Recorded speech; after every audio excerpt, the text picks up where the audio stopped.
Weather update tayo mga kapatid. Kahapon nga naglabas ang pag-asa ng El Nino Alert dahil yan sa patuloy na pagtaas ng tsansa ng pagkakaroon natin ng El Nino sa kalagitnaan ng taon. Pero mga kapatid, sa ngayon wala pa po tayong El Nino at tayo po ay nasa neutral conditions pa lamang. Wala pa pong epekto ito pong ating El Nino. Pero maaari pong ma-extend yung ating panahon ng tag-init dahil sa pagsisimula ng El Nino sa kalagitnaan ng taon. Mas mararamdaman pa po natin ang epekto ng paparating na El Nino, ang tagtuyot nito o yung dry season nito sa susunod na taon o sa susunod na tag-init. Pero ngayon, nagpapatuloy pa rin po ang mainit at maalinsangang panahon sa malaking bahagi ng ating bansa. Dulot ng ating dalawang weather system, yung ating ridge ng high pressure area ay nag-extend po dito sa eastern section ng Northern Luzon at ang ating easterlies naman ang nagdudulot ng mainit at maalinsangang panahon sa natitirang bahagi ng ating bansa. Sa katunayan, pinakamataas nating heat index na naitala ngayong araw na ito ay pumalo sa hanggang 44 degrees Celsius dito po sa area ng Maguindanao, dyan po sa may Cotabato City.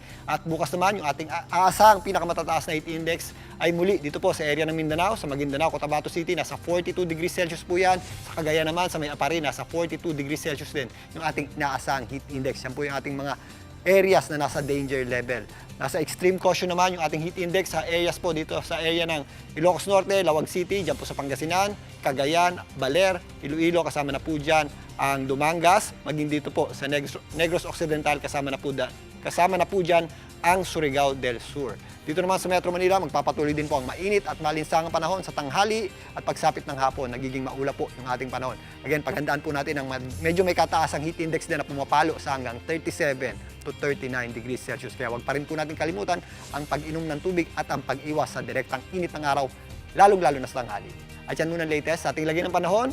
Muli ako po ang inyong weather frontliner, Alvin Pura, na laging may panahon para sa iyo. Mga kapatid, Julius Babaw po. Para sa komprehensibo at makabuluhang balitaan at talakayan, mag-follow at mag-subscribe na sa social media pages ng News 5.